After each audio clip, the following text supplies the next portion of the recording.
Je m'appelle Caroline Coiré et je vais animer le webinaire base que tu vas pouvoir écouter dans quelques instants. Le webinaire base, en fait, c'est un Q&A mensuel qui est destiné à la fois aux parents et aux intervenants scolaires et un deuxième webinaire mensuel destiné aux intervenants de la relation d'aide, professionnels de la santé et des services sociaux. Le webinaire que tu vas écouter en ce moment, c'est celui destiné aux intervenants et aux professionnels de la santé et des services sociaux. Donc, évidemment, si tu fais pas déjà partie du programme base, ça se peut qu'il y ait quelques références que tu comprennes pas nécessairement parce que je vais me référer au programme base qui est une formation en ligne, 5 conférences web sur les bases. Base qui est B pour bien-être de l'adulte, A pour activité physique, S pour stress et capacité d'adaptation, E pour écran de loisirs et S pour sommeil. C'est mon approche qui regroupe, en fait, qui réunit les 5 piliers indispensables au bien-être et au fonctionnement des jeunes. Donc, dans ce Q&A-là, je vais répondre à des questions des professionnels de la santé, des intervenants scolaires, des intervenants de centre jeunesse qui s'intéressent à savoir comment on va appliquer ces bases-là, comment on va les investir auprès de la clientèle. Alors, je t'invite à découvrir le webinaire. Si tu veux aller plus loin, tu peux tout retrouver l'information du programme base au www.pasapa.ca. À bientôt et bon visionnement. Midi 2, on débute notre webinaire, un webinaire qui est ouvert à tous. Hein? Maintenant, c'est ça, je trouvais ça complexe d'ouvrir un webinaire juste aux parents, l'autre juste aux intervenants, parce que les intervenants, des fois, ils sont parents, puis le parent peut être un intervenant, puis il y a rien que je veux seulement dire à un ou à l'autre, puis dire, c'est ce que je dis aux intervenants, faudrait pas qu'un parent entende ça. Ben non, plus on va avoir un discours commun, mieux ça va être. Donc, maintenant, tous les webinaires sont ouverts à tout le monde. Donc, vous pouvez assister, même si vous n'êtes pas intervenant, même si vous n'êtes pas un professionnel de la santé, vous pouvez assister comme parent, mais il y a des journées où que les questions vont être en priorité accordées à un groupe de personnes. Donc, aujourd'hui, c'est en priorité aux intervenants de la relation d'aide, professionnels de la santé, des services sociaux. Donc, je vais répondre en priorité aux questions que j'ai reçues pour qu'on puisse maximiser notre temps ensemble ce midi. J'aimerais que vous me disiez, est-ce que vous avez débuté votre parcours base? Vous en êtes où à peu près? Est-ce qu'il y en a qui l'ont visionné au complet? Est-ce qu'il y en a peut-être qui l'ont pas encore visionné? Ça se peut, hein? Des fois, on se procure une formation en ligne, on dit, mais quand j'aurai le temps, je le ferai. Peut-être que vous n'avez pas eu le temps. Peut-être que vous avez priorisé une ou l'autre des bases. Donc, j'aimerais ça savoir, vous en êtes où dans votre parcours? Puis, c'est pas préalable au webinaire, hein? Vous pouvez être ici sans avoir visionné encore les bases. Je vais toujours m'assurer que les informations que je transmets vous permettent là, d'être pisté sans avoir à retourner puis écouter le 2 heures, 2 heures et demie de conférences reliées là, au pilier base. Donc, si vous voulez me dire, vous en êtes où dans votre parcours? Ah, puis pas besoin de petites bouches par en bas si on dit j'ai pas commencé. Donc, les participants disent j'ai pas commencé. Hey, vous êtes là ce midi. C'est déjà comme tellement génial. Donc, on investit les bases. Donc, j'ai fait 4 fois le B, mais je devrais faire le S cette semaine. Ouais, oui, c'est une bonne idée. Très récente inscription, me faire intéresser. Visionner au complet, très intéressant. Et je vais écouter à nouveau pour maximiser l'info. C'est ça, ici, je l'ai dit dans des mots différents. C'est beaucoup plus naturel aussi. Là, je suis pas tout seul devant mon écran en train de me filmer. Donc, OK, donc on part ça. On va partir ça avec une question reliée aux écrans de loisirs. C'est une question que les parents me posent aussi souvent. Je vais mettre mon écran comme ça. OK. Donc, la question que j'ai reçue, c'est comment intervenir concrètement lorsqu'un jeune et ses parents vivent des conflits répétés à propos des écrans? Donc, je répète la question. Comment intervenir concrètement lorsqu'un jeune et ses parents vivent des conflits répétés à propos des écrans? Donc, je savais pas, on a seulement dit que c'était intervenante sociale, donc je sais pas le contexte de travail. Donc là, ce que je peux voir, c'est qu'il y a des conflits dans la famille, le numérique, ça prend beaucoup de place. Puis moi, ce que je vois en pratique, beaucoup de parents qui disent, là, je suis écœurée de jouer à la police des écrans, les parents chicanent avec les jeunes par rapport aux écrans. Donc, qu'est-ce qu'on fait par rapport à ça? Comment on guide les parents? Là, moi, ce que je comprenais, c'est qu'il y avait une intervention qui était faite auprès des parents. Donc, première des choses, bien évidemment, principe clé là, de base, priorité à la relation. Évidemment, on va reparler comment on travaille concrètement avec les écrans, comment bien les encadrer et tout ça. Il faut maintenir le lien. On ne veut pas que le cadre qui est mis en place ou le moment où on va retravailler le cadre, peut-être, la façon que les consignes sont données, respectées ou pas respectées, on veut pas que ce moment-là viennent challenger la relation parent-enfant. La relation, c'est vraiment, c'est la fondation. On veut maintenir la fondation, on veut maintenir la relation, puis on veut continuer de l'investir.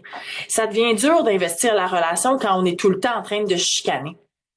Donc, c'est vraiment important de revenir à cette base-là puis de dire comment on s'assure, puis c'est une question que je poserai aux parents, là. J'entends tout ce que vous me dites, là, des défis que vous rencontrez, puis tout ça. Ça ressemble à quoi votre relation avec votre enfant? Qu'est-ce que vous faites concrètement pour améliorer et maintenir cette relation? Puis là, on va entendre la détresse du parent. Parce que ça se peut très bien que les premières réponses soient du genre « Ouais, mais lui ou elle fait rien pour maintenir la relation. T'as pas vu le comportement de mes enfants. Toi non plus, t'aurais pas envie de rester chez vous. » Puis ça, là, c'est normal. Puis ils ont le droit de penser ça. Puis c'est vraiment correct. C'est légitime ce qu'ils ressentent. Ils peuvent être en détresse, les parents. Il faut accueillir cette partie-là. Puis ensuite, de revenir à « Mais comme adulte, comme parent, on a une part de responsabilité dans la relation. La relation, elle part de nous. Donc, nous, quelle est notre part de responsabilité? Qu'est-ce qu'on peut faire concrètement pour l'investir? Donc là, je reviens après avoir pris soin du parent à concrètement, dans le contexte que vous vivez actuellement, avec les défis que vous avez, quelle action concrète, simple, pas une grande sortie, pas un jeu de Monopoly de 3 heures, concrètement et simplement, comment vous pouvez revenir vers plus de relations. Une relation sincère, une relation des moments de tendresse, des moments de plaisir, de rire. Est-ce qu'il y a du fun dans la maison? On veut ramener du plaisir. On veut pas que 80% des interventions, des interactions avec l'enfant soient reliées à des règles puis des consignes. Moi non plus, je voudrais pas être en relation avec quelqu'un qui, 80% du temps, me dit comment me conduire ou me dit que je me conduis pas bien. Donc, ramenons du plaisir, ramenons du fun. Donc, ça, c'est vraiment la première des priorités. Une fois qu'on a fait le tour des priorités, il faut quand même revenir à qu'est-ce qui fait que les écrans de loisirs créent autant de chicanes dans la maison. Donc, avant même d'aller dans qu'est-ce qu'on fait avec les écrans, moi, je vous amène à voir plus largement. La façon que l'enfant respecte ou pas les consignes d'écran. Là, on sait que les écrans sont très addictifs, là, ça crée un défi particulier.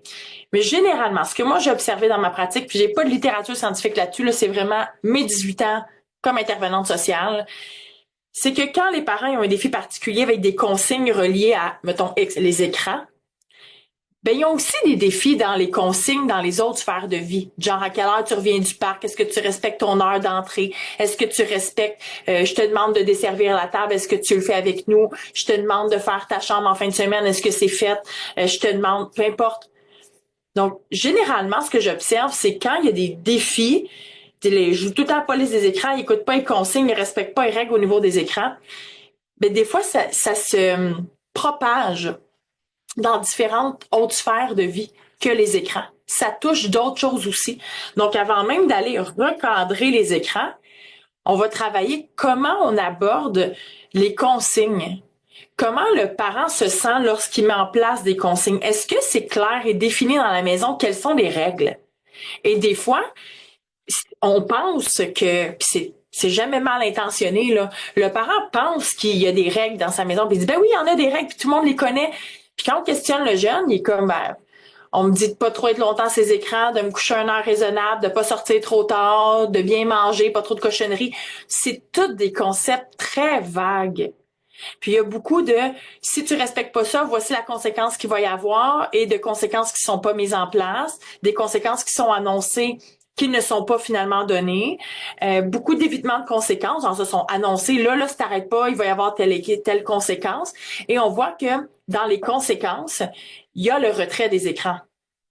Et que ça ait un rapport ou pas avec ce qui s'est passé. Par exemple, l'enfant il est impoli, l'enfant il a eu des problèmes à l'école durant la semaine, l'enfant respecte pas son heure d'entrée, et là, la fin de semaine, on décide qu'on retire les écrans. Donc, évidemment, ça crée une réaction chez l'enfant. Mais les écrans deviennent un objet pas dire de contrôle, mais ils deviennent vraiment un objet de menace auprès de l'enfant. Donc, ça devient après un terrain où c'est anxiogène parler des écrans parce qu'il y a toujours un risque que tu me les enlèves. Donc, c'est important par rapport aux conséquences, que les conséquences, là, et là, on va sortir du cadre des écrans, que les conséquences soient collées au comportement pour qu'il y ait un apprentissage. Donc, l'enfant qui, par exemple, a l'autorisation d'aller jouer au parc, et qui doit revenir à 7 heures. Et là, il ne rentre pas à 7 heures, il arrive en retard. Mais là, on peut dire, OK, ben là, qu'est-ce qu'on peut faire pour que, peut-être que c'est un oubli, peut-être peu importe, on se rend compte 2, 3 soirs de suite qu'ils respectent pas l'heure d'entrée parce que les autres au parc, ils partent pas. Donc, c'est de faire, OK, qu'est-ce qu'on va faire pour t'aider à respecter le temps? Est-ce que tu as une montre? Est-ce qu'on a bien mis l'alarme? Est-ce qu'il sait comment utiliser sa montre? Là, on le laissait de cette façon-là. Ben non, il respecte pas plus son heure d'entrée. Peut-être même qu'il dit, moi, je veux pas revenir, mes amis sont encore au parc, j'ai pas envie de revenir. Parfait. Alors, le lendemain, je m'en vais au parc 15 minutes d'avance et j'arrive là et je vais être là pour te raccompagner à la maison. C'est comme, non, tu viendras pas me chercher, j'ai 10 ans, je suis capable de revenir tout seul, de quoi j'ai l'air devant mes amis, ça peut être ça. L'idée, c'est pas d'aller humilier l'enfant, c'est de dire, considérant que c'est difficile pour toi de revenir à la maison à l'heure, je vais m'assurer que tu reviennes à l'heure parce que la routine de soirée est importante. Donc, on va accompagner l'enfant. On y va, puis l'enfant, il refuse encore de revenir avec nous. Il tarde, il s'en va, il court d'un module, il se sauve. Ben, le lendemain, on n'ira pas au parc. L'enfant n'aura pas accès à sa sortie de parc. Pour une journée. Pas pour 2 semaines. Donc, ça devient des conséquences très logiques avec le comportement qui est mis en place. Puis le lendemain, là, il a manqué son parc, il est fâché, il est en colère, on l'autorise la colère. Tu as le droit d'être en colère. Je comprends que tu sois en colère parce que je t'enlève le parc, tout le monde est au parc, peut-être qu'on les voit aussi au parc. Cela dit, voici pourquoi. Là, il n'y a pas de parc aujourd'hui. Donc, on autorise sa colère, mais on change pas la consigne, puis on change pas la conséquence. La conséquence est logique, elle fait du sens avec ce qui est arrivé. Le lendemain, avant de repartir puis d'autoriser à nouveau le parc, on va s'asseoir. L'enfant veut pas s'asseoir, mais il n'y aura pas de parc. On peut pas discuter de comment ça va se passer. C'est pas ce soir qu'on va aller au parc. Demain, on tentera d'avoir cette discussion ensemble parce que cette discussion-là est préalable à la prochaine sortie de parc pour qu'on puisse avoir une heure d'entrée qui fait du sens, pour que tu puisses te reposer puis être disponible demain sur les bancs d'école. Donc après ça, la conséquence, ben c'est ça. Mais après, on n'est pas besoin d'être dans la colère avec l'enfant. On n'est pas besoin de le chicaner. C'est dire, voici comment on va faire ça ensemble. Pour être dans le plus de fun. Je veux que tu aies le max de fun que possible. Moi, il y a un cadre à respecter aussi. Puis moi, je m'assure de respecter le cadre pour que toi, tu aies le maximum de plaisir, que tu sois le mieux possible et dans ses émotions et dans sa disponibilité aux apprentissages. Donc, c'est là où la conséquence devient collée au comportement, il y a beaucoup plus d'apprentissage. L'enfant là qui veut pas revenir du parc puis qu'on lui dit tu veux y aller au parc, ben gars, vas-y, en fin de semaine, tu n'auras pas d'écran. La grande majorité des chances, c'est que l'enfant va dire je m'en fous. Je m'en fous, maintenant je veux y aller. Là, il est connecté à son moment mais immédiat. Là, il est dans son besoin de plaisir, là d'aller au parc, les autres sont au parc. Il s'en fout de la conséquence en fin de semaine. La fin de semaine arrive, tu enlèves ses écrans, et boy. Et boy, la réaction, le plan là, c'est démesuré, tu le savais. Mais c'est que c'est pas relié.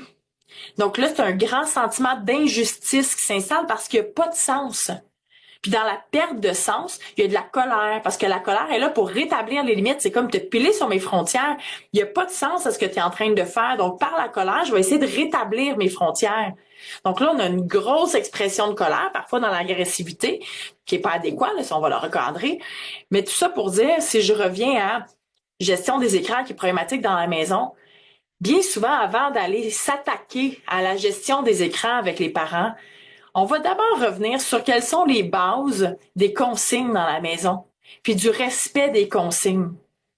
Et on va aider le parent à voir de quelle façon il met en place les consignes. Peut-être clarifier ces consignes. Qu'est-ce que tu souhaites dans ta maison? Comment tu souhaites que ça se passe? Quelles sont tes limites? Des fois, c'est comme, ben moi, je veux que ça se passe bien. Tu sais, ils savent pas exactement ce qu'ils veulent qu'il se passe. OK, ben qu'est-ce que tu veux pas voir dans ta maison? L'idée, c'est comme de tracer, j'avais un carré de sable, voici le carré de sable qui va être donné à tes enfants, dans lequel ils vont pouvoir faire des choix, négocier, discuter. Mais il y a des limites. Puis ça, là, on passera pas cette ligne-là. Si on la passe, il y aura des conséquences à mettre en place. Parce que ce cadre-là protège le développement et protège la relation. Donc, c'est important de faire cet exercice avec le parent. Si on plonge vite dans, OK, voici comment cadrer les écrans. Là, tu vas y enlever son téléphone s'il est trop dessus. Puis là, tu lui diras qu'en fin de semaine, il n'y aura pas d'écran. Puis là, d'abord, tu vas t'asseoir à côté quand ils les utilisent. Puis là, on ferme tout le monde les téléphones à 7 heures dans la maison. Avant de rentrer dans des règles, il faut voir c'est quoi le sens de tout ça. Parce que le non-respect des consignes, ben, ça se transpose dans les écrans. C'est ça qui arrive, mais c'est juste qu'on le voit beaucoup parce qu'il y a beaucoup d'interventions reliées aux écrans, parce que c'est addictif, parce que tout le monde est là-dessus, puis parce que quand on va là-dessus, on a de la misère à pu être dessus. Mais je trouve que ça met en lumière des incohérences dans les consignes à la maison ou des incohérences dans l'application des conséquences ou dans la façon qu'on se témoigne du respect dans la famille, puis c'est pas comme les parents respectent pas l'enfant, là, je suis pas là-dedans, je suis dans le des fois ça met juste en lumière un peu plus grand ce qui se passait déjà ou ce qui se passerait même si on enlevait les écrans. Donc j'irais vraiment avec ces premières priorités-là. Là. Moi, j'aime bien, hein, puis dans le programme base, vous m'avez vu venir, là, on travaille à la source avec moi. Moi, je veux qu'on aille à la source parce que si on fait juste travailler les symptômes, les manifestations, genre tu respectes pas ton temps d'écran, regarde comment je vais le cadrer. Tu respectes pas telle affaire, regarde ce que je vais mettre en place. C'est au-delà de ça, c'est qu'est-ce qui fait qu'on respecte pas les consignes? Qu'est-ce qui fait que c'est difficile quand on se parle de consignes? Pourquoi il est tout le temps à la défensive quand je lui demande quelque chose? Donc, c'est là, on va aller voir à la base de ça. Est-ce que l'enfant, il a constamment l'impression de décevoir ses parents, de déranger, de mal se comporter? Est-ce que toutes les consignes qu'il reçoit sur les écrans met en lumière combien il se comporte mal, mais qu'on met pas en lumière tout ce qu'il fait de bien? Donc, dès qu'on y parle de ces écrans, ça l'active ses mécanismes de défense parce qu'il va encore se faire dire qu'il a fait quelque chose de pas correct. Mais ça l'active tout son besoin de validation, de lien, de réassurance. Donc, c'est là aller voir à la source des comportements, c'est de voir qu'est-ce qu'il y a en dessous de ça qu'on pourrait travailler pour que, oui, ça améliore les écrans dans la maison, mais que ça améliore l'harmonie en général. Ça s'applique dans les familles, mais dans les maisons des jeunes, ça s'applique. Dans les ressources familiales, ça s'applique. Donc, dans différents contextes où on va être avec les jeunes, ça s'applique. Faire pourquoi ils respectent pas les consignes? Qu'est-ce qu'il y a en dessous de ça? Donc voilà, donc j'irais vraiment avec ça. Et ensuite, quand on a travaillé cet aspect-là, de savoir prioriser, de dire là, on comprend, là, on a mis des choses en place pour aider le parent à se sentir mieux quand il donne des consignes, puis vraiment prenons soin des parents, sous-estimons pas combien c'est tough comme parent de mettre des consignes en place puis de déplaire à son enfant. Je sais pas si tout le monde est parent ici. Moi, je sais qu'il y a beaucoup de parents, puis vous n'avez pas besoin d'être parent pour comprendre ça, mais moi, personnellement, dans ma vie de mère, même si je le sais, là, qu'il faut que je mette des règles en place, puis que c'est important la cohérence, puis que je sais pourquoi je le fais, ça fait toujours un « Ah! » Quand mon enfant est déçu, quand il est triste, quand il est fâché contre moi, Mégane ou Jade, parce que j'ai dit non. Puis là, des fois, je me remets en question. Je dis, c'était-tu si grave que ça? Je pourrais-tu dire oui? Je pourrais-tu faire une exception? Parce que j'ai envie, dans l'instant présent, d'éviter ce malaise-là qui m'active mon malaise. Mais l'idée de savoir exactement pourquoi je le fais, puis de pouvoir me poser sur mon mari, ou pouvoir appeler ma soeur, pouvoir texter mon ami, c'est de dire, je vais prendre soin de ce malaise-là parce qu'il m'appartient à moi. Puis mon enfant, pour apprendre à se comporter, pour apprendre à bien fonctionner, pour apprendre à développer sa résilience, développer sa capacité à supporter les émotions négatives, c'est important, ça, que nos enfants soient capables de tolérer des agréments, des irritants, qu'on lui dise non. Mais ça, il faut donc tolérer notre malaise. Puis en consultation, je le vois depuis des années, je travaille avec les parents, la capacité à tolérer ce malaise-là, leur malaise, quand ils donnent des consignes. Parce qu'au final, c'est ce qui crée les incohérences. Beaucoup d'incohérences sont créées par le fait que le parent, il annonce la consigne, il sait pourquoi il a fait, mais il est pas capable de la maintenir parce qu'il se sent mal. Puis après, toute la nuit, il se demande, j'ai-tu fait correct, j'ai-tu fait pas correct, je suis assez en lien avec mon enfant, j'ai-tu donné une bonne conséquence, je suis une bonne mère, je suis assez sûre, il se compare. Puis là, ça rend anxieux. Donc là, ils veulent tellement préserver la relation qu'ils évitent de mettre des règles et des consignes en place de peur que ça l'affecte la relation. Mais ce qu'on voit, c'est que ne pas mettre un cadre affecte la sécurité affective de l'enfant, affecte la relation. Donc, même si on fait ça par bonne intention, le résultat est malheureusement pas ce qui est attendu. Donc, minimisez pas combien il faut prendre soin du parent, puis allez pas trop vite dans les recherches de solutions, puis Restez là, qu'est-ce que ça te fait? Comment tu te sens? Comment tu te sens après avoir donné une consigne? Qu'est-ce que tu fais après avoir donné une conséquence pour prendre soin de toi? Comment tu fais pour prendre soin de la relation après avoir donné une conséquence? Donc, rester là-dedans, ça fait souvent en sorte que le parent il est plus solide dans ses règles et consignes après parce que il est prêt à le supporter, ce malaise-là. Puis cette posture-là fait en sorte qu'il y a moins de négociations de l'enfant. Plus l'adulte est clair avec ce qu'il attend, plus il y a une posture incarnée, là, il incarne vraiment, là, il sait ce qu'il demande, il sait pourquoi, il est moins fragile dans ses demandes, mais l'enfant réagit mieux à la consigne. C'est plus sécurisant pour l'enfant comme ça. Donc voilà, minimisons pas l'impact de prendre soin du parent lorsqu'on dit l'enfant écoute pas les consignes, là, ça fait une grosse différence. Donc après, savoir prioriser, c'est de dire, c'est ça, dans tous les défis des écrans, ça se peut que ça fasse des défis. Moi, ce qui va m'intéresser, c'est, OK, on va regarder d'abord quels sont les défis occasionnés par les écrans. Là, vous me dites qu'il est trop sur ses écrans, qu'il veut pas décrocher, que ça fait des conflits dans la maison. Moi, j'aimerais comprendre quel impact ça a concrètement sur son fonctionnement, sur son bien-être. Donc là, je vais utiliser l'outil que vous avez dans votre trousse. Hop, je l'ai rangé. J'ai rangé ma boîte là-bas. Il y a un outil qui s'appelle cyberdépendance et problématiques reliées aux écrans de loisirs. Donc, il est disponible dans le écran de loisirs, là. Dans la capsule, je sais plus si c'est la 4 ou 5e là, de mémoire. Bref, vous allez tout retrouver, les manifestations possibles, physiques, psychologiques, comportementaux. Là, on n'est pas à la recherche d'un diagnostic, là. On n'est pas en train de souligner, voir s'il y a un diagnostic de cyberdépendance, là. Non, c'est vraiment de dire, pour mettre des mots sur tes sensations de ça va mal à la maison, on va préciser. Donc, on va aller regarder l'outil ensemble, puis on va me dire qu'est-ce que ça lui fait à ton enfant lorsqu'il est sur les écrans. Est-ce que tu te rends compte qu'il dort plus tard, il y a de la difficulté avec son sommeil, qu'il est plus agité, qu'il a de la difficulté à se concentrer après, qu'il a de la difficulté avec les devoirs leçons, qu'il fait des crises quand il faut retarder le moment de se connecter, qu'il utilise de plus en plus de nombre d'écrans à la fois, il game en même temps qu'il texte puis qu'il roule une télé en arrière. Donc, c'est toutes des manifestations possibles. Donc, on va aller regarder ça. Puis moi, pour la raison pour laquelle je vais regarder ça, c'est de voir concrètement, est-ce que ça met à risque une de ces sphères de développement? Est-ce qu'il y a un impact actuel ou potentiel physique? Est-ce que, par exemple, la surconsommation d'écran en ce moment crée tellement d'agitation ou même affecte son attention de sorte qu'il a de la difficulté à fonctionner à l'école ou que c'est dur pour lui de s'engager dans d'autres activités? Est-ce que ça l'isole? Est-ce qu'on voit que ça affecte son estime, qu'il y a beaucoup de comparaisons sur les réseaux sociaux, beaucoup d'anxiété, puis l'estime de soi est affectée? Donc, quelle sphère de vie ça met à risque? Puis l'idée, c'est que des fois, on a l'impression, on est comme, là, il y a comme un danger, là, mon enfant est trop là-dessus, il faut que ça change. Mais c'est de faire, attends, on n'est pas dans une urgence catastrophique, là. Ça va mal, ça crée des conflits, mais l'enfant, il n'est pas en bris de fonctionnement. Ça, c'est une petite bonne nouvelle parce que ça nous donne du temps. C'est ça que je veux dire aux parents. Ça nous donne du temps pour mettre des choses en place sans que ce soit drastique. Par contre, si on est dans un cas où l'enfant est rendu qu'il ne fréquente plus l'école, qui est en dépression, qui a des symptômes dépressifs, qui a des idées suicidaires, qui a des troubles alimentaires, là, c'est comme, OK, un instant, là. Là, on va aller vraiment le travail. Qu'est-ce qu'on peut faire pour intervenir plus concrètement, rapidement, pour protéger la santé de l'enfant, protéger son fonctionnement.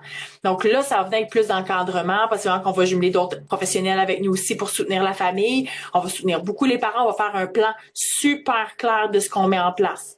On va accompagner le jeune aussi pour dire voici comment ça va se passer. Voici en quoi on est très inquiet pour ta santé en ce moment. Voici pourquoi on va mettre des mesures en place maintenant. Autrement, donnons-nous du temps. C'est pas 2 semaines, 3 semaines, 4 semaines de plus avec le temps d'écran qu'il fait là qui va tout changer sa vie, là. Mais si on va vite, puis qu'on fait tout vite, puis un peu bric-à-brac parce qu'on veut que ça change, là, ça se peut qu'on donne un bon coup de hache dans la relation, puis que ce soit plus dur à mettre les choses en place. Donc, fois, c'est de se dire, donc, qu'est-ce qu'on priorise et pourquoi on le priorise? Est-ce que c'est relié à des réels impacts ou c'est une sensation qu'une urgence? Est-ce que c'est relié à des peurs de dire ça n'a pas d'allure, ils sont tout le temps là-dessus? Puis il y a des risques à être tout le temps sur les écrans, c'est clair, mais donnons-nous du temps. Puis ça, vraiment, là, ça peut apaiser le parent aussi. Tellement de parents qui viennent à mes conférences sur les écrans vont me dire ah, tu vas capoter quand je vais te dire combien de temps qu'il fait ses écrans. Je suis comme, mais non, je capote pas parce qu'on a du temps. Moi, ma préoccupation, c'est que je le sais que trop de temps sur les écrans, ça l'enlève du temps dans la vie hors ligne pour se développer comme humain. C'est ça ma préoccupation.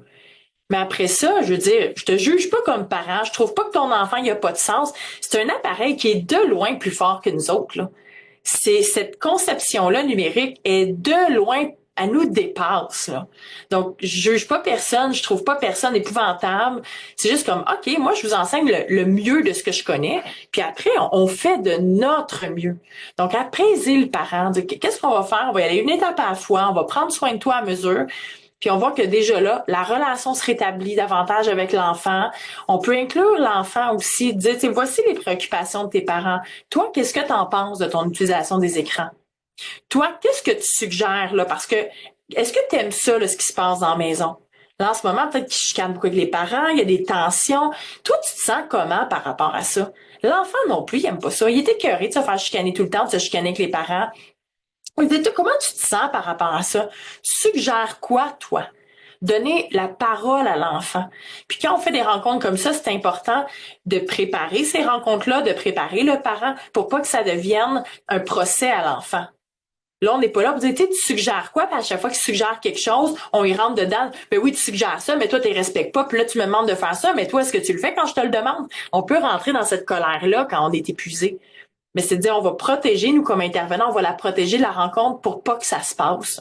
Puis si ça se passait, que le parent devient réactif, c'est à nous de recadrer, de faire, je vais t'entendre après, je sais que ça te fait réagir, mais là, c'est important, j'ai besoin de l'entendre parce que c'est pour son développement qu'on s'inquiète. Donc, on a besoin qu'il comprenne ce qu'on fait pour lui et j'ai besoin de l'entendre. Donc, on donne la place à l'enfant. Puis, généralement, là, quand on discute enfant-ado, là, on dit, c'est quoi les stratégies que toi, tu suggères pour améliorer ton temps d'écran, le diminuer, puis je sais pas ce qu'il faut faire, là. Peut-être c'est le contenu qui est inadéquat, peut-être c'est le moment de la journée où il se connecte, peut-être que c'est qu'il se connecte trop tard le soir. Fait toi, tu suggères quoi? Puis, ils en ont des idées. Mais ils n'aiment pas qu'on soit tout le temps en train d'intervenir sur les écrans. Puis personne n'aimerait ça, en fait. Donc, impliquez-les. Puis vous avez cet outil-là qui est dans votre trousse aussi. Là. Non, celle-là, c'est vrai, pas dans la trousse. Elle est sur mon site web. Je vais vous donner la page. Je vais vous mettre ça dans son chat. Prévention numérique. Et voilà. Donc, cette page-là, elle est publique. Vous pouvez la donner à tout le monde, OK? J'ai une capsule vidéo qui explique pourquoi les écrans sont addictifs. Puis j'ai toute qu'une trousse à outils dessus de prévention numérique. Donc, et celle-là, c'est vrai, elle n'est pas sur la plateforme base parce que c'est vraiment relié aux réseaux sociaux. Puis je vais pas tant en profondeur là, à ce niveau-là. On reste vraiment dans les bases des écrans. Donc, cet outil-là, vous allez pouvoir le télécharger. C'est responsable avec mes écrans de loisirs. C'est 12 stratégies pour le jeune à mettre en place pour gérer ses propres écrans de loisirs. Avec au bas, les impacts possibles d'une surutilisation des écrans. Donc, quand j'utilise cet outil-là avec les jeunes, c'est de dire, est-ce que, on va les regarder, là, les stratégies en place. Quand je te dis, qu'est-ce que tu penses tu pourrais mettre en place? Qu'est-ce que tu souhaiterais essayer? Puis là, on va aller voir les 12 stratégies. L'idée, c'est, là, c'est vraiment, je vais vous demander de retourner dans le programme base puis d'écouter le pourquoi les écrans sont addictifs, l'effet de la dopamine dans le cerveau. Ces 12 stratégies-là sont vraiment pour déjouer l'effet de la dopamine. L'effet de la dopamine, pardon. Donc, c'est dire comment on va faire pour que tu choisisses vraiment quand tu te connectes et que tu choisisses quand tu te déconnectes. Alors, on va regarder les 12 stratégies et je vais demander aux jeunes, qu'est-ce qu'on peut mettre en place maintenant? Le plus simple, le plus petit, le plus concret, mais surtout qui génère pas plus que 4 sur 10 d'anxiété. S'il y a plus que 4 sur 10 d'anxiété, ça va devenir tellement malaisant de le mettre en place, ça va être inconfortable, peut-être qu'il va le faire une fois et il ne le refera pas deux fois. Donc, peut-être, il y a une stratégie, surtout quand on a un bon lien avec le jeune. Moi, il y a beaucoup de jeunes qui veulent comme m'impressionner dans le bureau, là. Ils veulent me plaire. Donc, ils vont me dire, OK, ben regarde, moi, en fin de semaine, là, je vais une journée sans écran. Mais c'est comme, attends une minute, là, Philippe, tu fais 7 heures par jour sur tes écrans. une journée, tu vas faire quoi dans la fin de semaine? Toi, pas d'écran pantoute, là, tu sais. Donc, faire, ben, moi, je trouve ça beaucoup. Je trouve ça beaucoup considérant que la fin de semaine, habituellement, tu es 7 heures sur les écrans. Qu'est-ce que t'en penses si c'était 6h30? On va diminuer un tout petit peu. Puis là, c'est comme, ouais, mais la recommandation est à 2 heures que tu m'as dit. Là, moi, j'étais à 6h30, ça fait pas de sens. Ben, c'est quand même bien 30 minutes de plus que d'habitude où tu t'engages dans ta vie hors ligne, que tu fais autre chose. Donc, vaut mieux 30 minutes de plus que de le faire une journée. Tu commences, c'est tellement malaisant, tu sais pas quoi faire, tu te sens pas bien, puis tu fais tant pis la stratégie stupide, puis tu le fais plus jamais. Donc, je vais y aller avec la plus petite action possible que la personne va être capable de maintenir avec le moins d'anxiété que possible. Puis, je vais planifier qu'est-ce qu'on va faire si tu te sens mal pendant que tu mets ça en place. Parce que possiblement que tu vas vivre un malaise. Tu vas vivre un effet de sevrage, possiblement. Tu vas vivre de l'anxiété de ne pas être connecté. Tu vas changer tes habitudes. Donc, qu'est-ce qu'on va faire pour prendre soin de ça? Avec les parents, qu'est-ce qu'on va faire, vous, pour que vous prenez soin de lui quand il va être dans son malaise, sans avoir à lui dire, mais tu le sais bien, on fait ça parce que c'est tout le temps ses écrans, puis parce qu'on est écœuré de se chicaner, c'est pour ça qu'on le fait. Ça, c'est pas rassurant. On veut être dans le je suis là pour toi. On le savait que ce serait un moment difficile. Voici ce qu'on avait planifié. On est là pour toi. C'est vraiment cette posture-là qu'on veut avoir. Donc, on veut créer une alliance dans la famille, dire on va travailler tout le monde ensemble pour que ça se passe bien, pour qu'au final, on protège la santé, puis l'harmonie, puis les liens dans la famille. Donc, cet outil-là, prévention numérique, pasapa.ca/prévention numérique, vous allez pouvoir aller le télécharger là. Donc, c'est ce que je ferai avec la famille qui a des conflits là, en lien avec les écrans. Donc, évidemment, hein, être un modèle pour le parent. Si le parent, il donne beaucoup de consignes reliées aux écrans, qu'il y a des conflits, mais que lui est sur ses écrans tard le soir, que lui, pendant que son enfant lui parle, il prend ses textos, qu'à la table au souper, il a le cellulaire dans la poche, puis il répond à ses messages pendant les moments de famille, mais c'est sûr que ça crée de l'incohérence et donc de la frustration. Donc, il faut d'abord voir ce que je mets en place pour l'enfant ou le cadre souhaité dans la maison. Ça se peut que les premières étapes, ce soit OK, moi, pendant 2 semaines, je vais me pratiquer à respecter ces consignes-là avant même de les transmettre à mes enfants. Ça va être une pratique pour le parent de se regarder aller puis de dire ta relation avec les écrans, toi, c'est quoi? Pour que ce soit cohérent pour le jeune de ce que tu demandes, puis que l'idée, c'est que quand ils grandissent, mettons un jeune un parent même me dit, mais moi, elle écoute pas, Caro, mon ado, les consignes des écrans, j'ai beau y dire, elle les écoute pas. Puis je dis, mais toi, ta relation avec les écrans, c'est quoi? Puis elle dit, non, moi, je suis très consciente de mes écrans. Je gère mon temps d'écran. Je le dis quand c'est difficile pour moi. Je mets des trucs en place pour le gérer. Je dis, ben, c'est parfait. C'est parce que ton enfant, ce qu'il va se rappeler, c'est que c'était ça, toi, avec les écrans. Donc, un jour, s'il est dans cet espace-là, qui est capable de réfléchir à sa relation avec les écrans, elle va vieillir aussi, ta fille. Puis là, vous allez entretenir votre relation. Ben, peut-être qu'avec elle, faire ah oui, mais c'est toujours le modèle que j'ai eu de faire attention à notre relation avec le numérique pour protéger la santé de notre cerveau puis protéger nos relations. Ça va être peut-être moins difficile d'ajuster ses comportements numériques après ou de les revoir ou d'y réfléchir si c'est ça qu'elle a eu comme modèle dans la maison. Donc, sous-estimons pas l'impact du modèle. Même chose, puis là, je dis ça aux parents, mais on le voit partout hein, dans les écoles. On dit aux jeunes de pas utiliser leur appareil en classe, ils n'ont pas le droit. On a beaucoup d'enseignants qui l'utilisent pour parce qu'il y a des trucs c'est un outil de travail aussi. Mais moi, j'ai des jeunes qui me disent, mon prof utilise le téléphone, répond à ses textos dans la classe, alors que nous, on n'a pas le droit. Donc, ça crée beaucoup de frustration. Des éducateurs, éducatrices dans le cours d'école, des enfants de primaire qui vont me dire, les éducatrices prennent leurs textos dans le cours d'école. Mais nous, on n'a pas le droit. On n'a pas le droit de jouer ses Chromebooks. Donc, il faut être très cohérent dans nos consignes reliées à n'importe quoi, là, mais là, aux écrans, ici, pour que ça fasse du sens chez les gens. Donc, est-ce que ça va pour... c'était ma plus longue des questions. Il y avait beaucoup d'angles parce que c'était bien au-delà des écrans. Puis là, je pense que cet exemple-là, j'ose croire, en tout cas, que l'exemple que je viens de vous donner, on peut la transposer à n'importe quoi. En se disant comment on va aller voir en dessous maintenant de ce qui se passe, une problématique qu'on rencontre. Alors, pouvez-vous me dire dans la zone de chat si ça fait du sens pour vous? Est-ce que c'est quelque chose que vous observez dans votre pratique? Est-ce que c'est des angles qui font du sens aussi dans vos interventions? J'aimerais bien ça pouvoir vous lire ici. J'en profite pour me prendre une petite gorgée de la bouche un petit peu sèche. On me demande si le replay va être disponible absolument. Oui, oui, ça va être enregistré dans Teachable et là, demain, celui-ci va être dans Teachable. Euh, donc, on me dit, moi, aucun impact scolaire et le super élève, mais aussitôt qu'il revient à la maison, il veut être connecté. OK, c'est vraiment, c'est quelque chose qui est très fréquent. L'idée, souvent, c'est une habitude. J'ai lu un livre que j'ai adoré. Je pense que c'est un livre que tout le monde devrait lire dans la vie. C'est là, j'ai lu en anglais le titre là. C'est Le pouvoir des habitudes. Je vais vous trouver le vrai titre.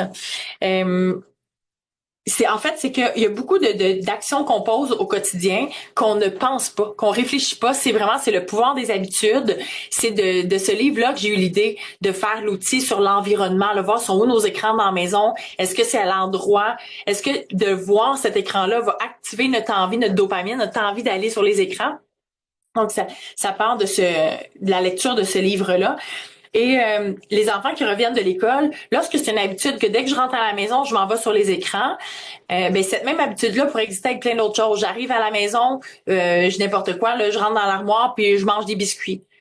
Puis après ça, de faire ouais, j'aimerais ça qu'ils mangent des fruits au retour de l'école. Oui, mais si ça a toujours été une habitude qui arrive puis qui voit le pot de biscuits, ben ça se peut que c'est juste l'habitude qui fait ça. Donc, il faut modifier nos habitudes. Donc, par exemple, si l'enfant avec les écrans, il rentre à la maison, puis la première chose qu'il fait, c'est vouloir aller sa tablette. Ben regardons, elle est rangée où la tablette?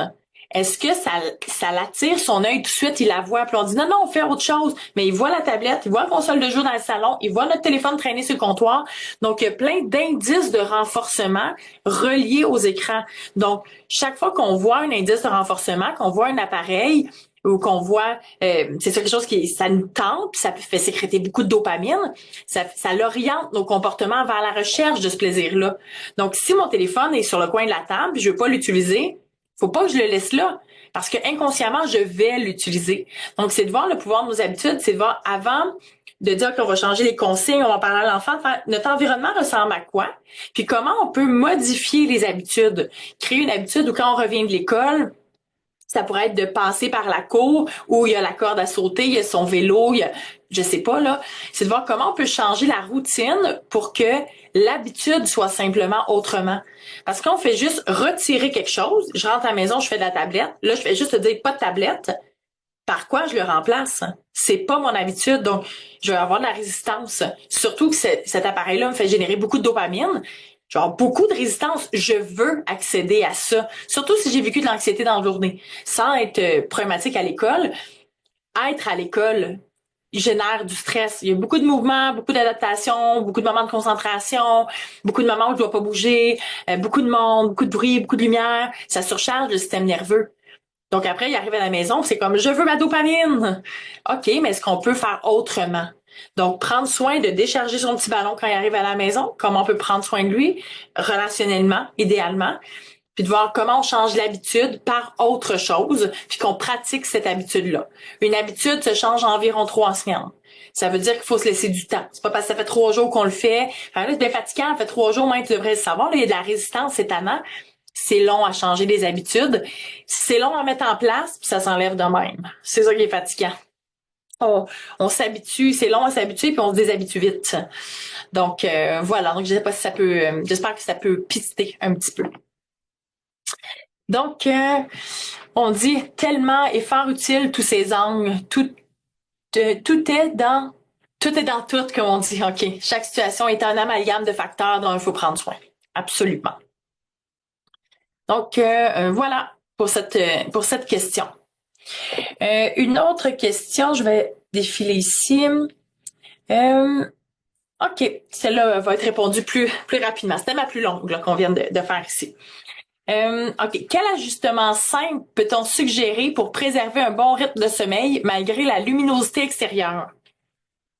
Le soleil se couche de plus en plus tard, c'est dur pour les enfants d'aller au lit, c'est dur pour nous autres aussi.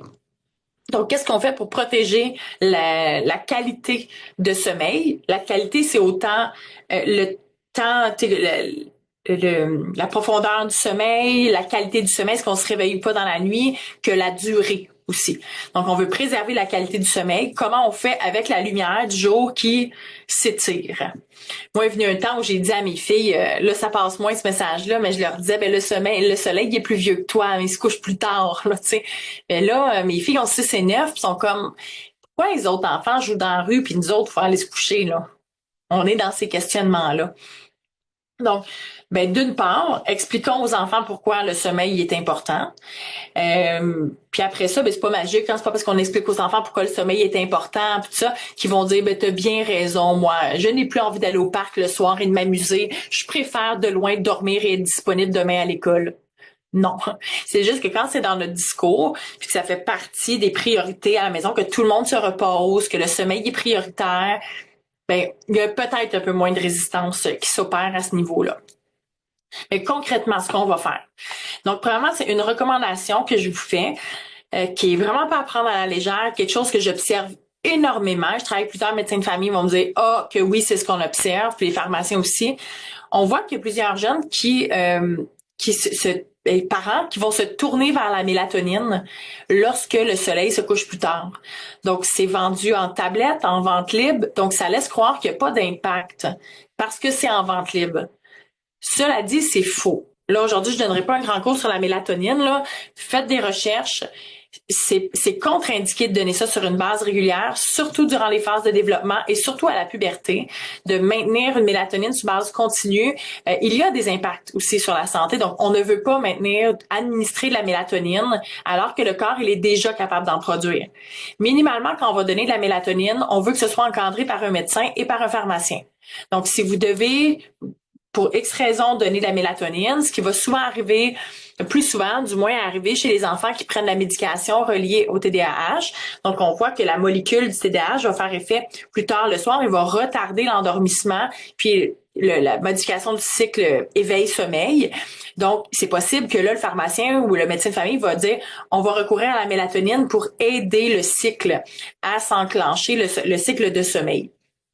Autrement, si dans tous les cas, en fait, demandez à votre médecin de famille, demandez au pharmacien, ne serait-ce que pour ajuster la dose. La dose en comprimé est possiblement beaucoup trop grande pour votre enfant. J'ai vu des enfants me prendre du 10 mg de mélatonine, c'est largement trop là. En comprimé, c'est énormément plus que ce que le corps est capable de produire. Donc, on va voir un phénomène d'habituation.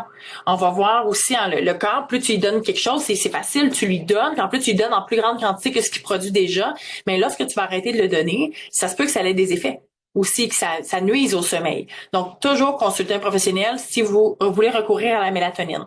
Cela dit, la mélatonine, ça se sécrète de façon naturelle lorsque les indices de l'environnement disent à l'œil, parce que c'est des cellules rétiniennes qui vont voir la lumière, qui vont dire, hey, là, il y a des indices que la lumière diminue et que c'est l'arrivée du soir. Donc, plusieurs indices vont faire en sorte qu'on va sécréter de la mélatonine et la mélatonine va permettre je cherche le bon mot, là. C'est pas le bon mot français, flipper entre ton cycle éveil et sommeil. Alterner. Je vais chercher, merci. Donc, alterner le cycle éveil-sommeil. Donc, tu es dans un cycle éveil, toute la journée, tu t'exposes à de la lumière, tu es actif, et là vient une diminution de la lumière bleue dans le soleil, parce que le soleil sécrète, illumine, en fait, de rayons de toutes sortes de couleurs, et c'est invisible à l'œil nu, mais on va capter avec nos cellules rétiniennes qui sont spécialisées pour capter la lumière bleue, qui est responsable de notre horloge interne. Donc, mettons qu'on vit tout le temps dehors, mais le jour, il va y avoir des moments où il va y avoir une intensité dans les rayons bleus.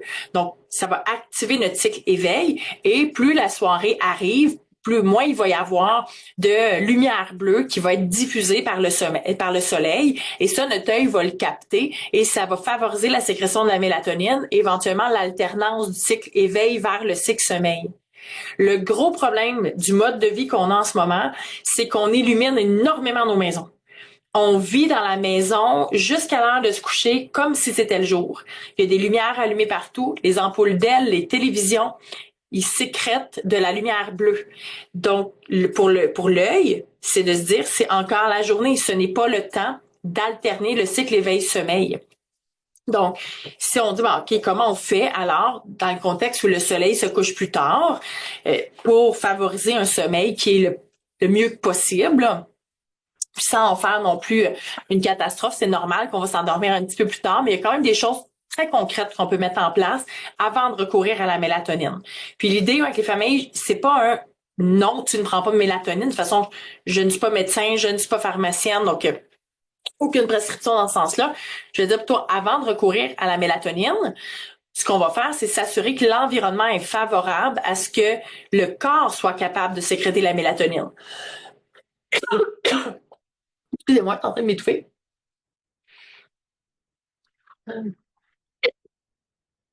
Là, j'avais les croches.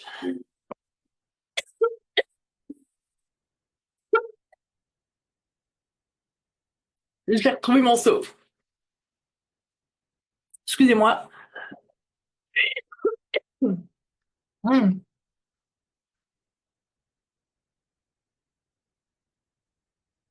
je suis correct. Ouh, tu sais quand notre gorge se serre, là.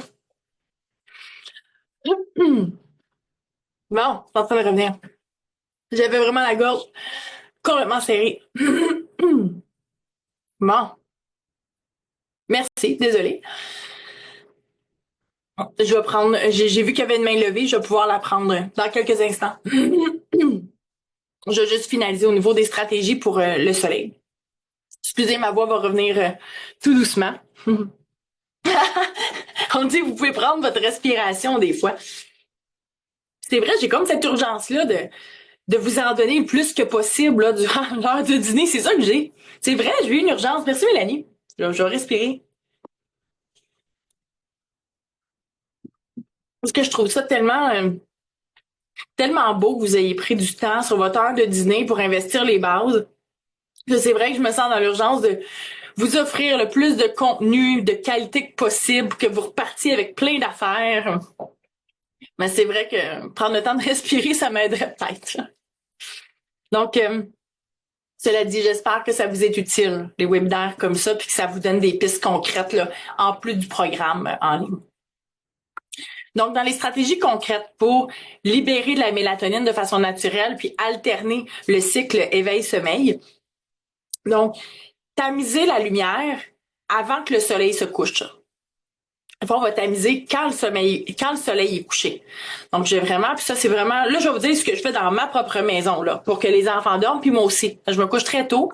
Donc, je veux m'endormir. Je me lève tôt, je me lève à 5 heures. Donc, moi, c'est pas rare qu'à 8 heures, je suis couchée, là. Moi, dans mon idéal, à 8 heures, je veux dormir. À 8h30, le gros max, je veux être en train de dormir. Donc, là, je me prépare à me coucher quand il fait encore clair à l'extérieur. Donc, les lumières se tamisent avant que le soleil se couche. Comme ça, à mesure que le soleil va se coucher, ben, j'aurai pas cette lumière-là dans ma maison. Je m'éclaire aux ampoules jaunes. Donc, je n'ai pas d'ampoule d'aile dans la maison. Dans le jour, on s'illumine, la lumière du soleil vient du haut. Le soir, elle viendrait du bas, du feu, une lumière jaune qui affecte pas la sécrétion de la mélatonine, la lumière jaune.